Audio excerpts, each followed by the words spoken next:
Think Progress is reporting that the U.S. is testing domestic drones in 6 different places. These places are the University of Alaska, State of Nevada, New York's Griffith International Airport, North Dakota's Department of Commerce, Texas A&M University in Corpus Christi, and Virginia Tech.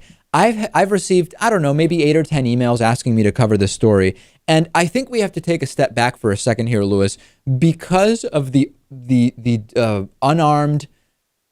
Okay, let's call them drones. Because of the military drones that have been used overseas and that are being used to kill people, the term drone has now taken on certain connotations that I'm actually kind of concerned about it in a particular sense.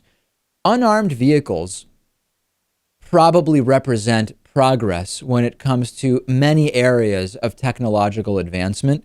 And now, because of this perversion of these drones that has taken place by the American military overseas, questionable legal authority to even be conducting these drone strikes, the unarmed vehicle world more broadly is being seen as a bad and scary thing. And I'm actually concerned that as we continue to move further into the 21st century, the absolutely horrific American drone policy that we've talked about is going to hinder progress when it comes to so many other areas where unarmed drones, we're not talking about armed drones, are going to be hindered in their development because of this. I don't blame anybody for it, but I hope that we can be aware of it because drones actually represent quite a bit of promise in non-military areas. Well, even in military areas, I mean, you don't necessarily need to have an armed drone. Right. If you can have a surveillance drone flying over enemy territory, doesn't that beat having a piloted jet doing the same thing?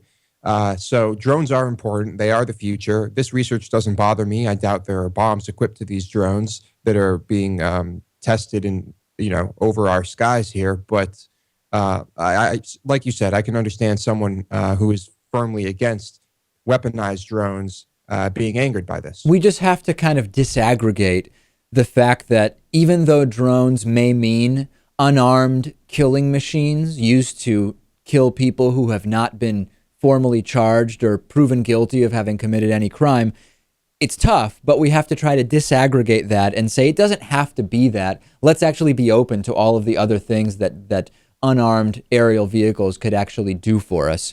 And it's a big hill to climb, I think, at this point, Lewis.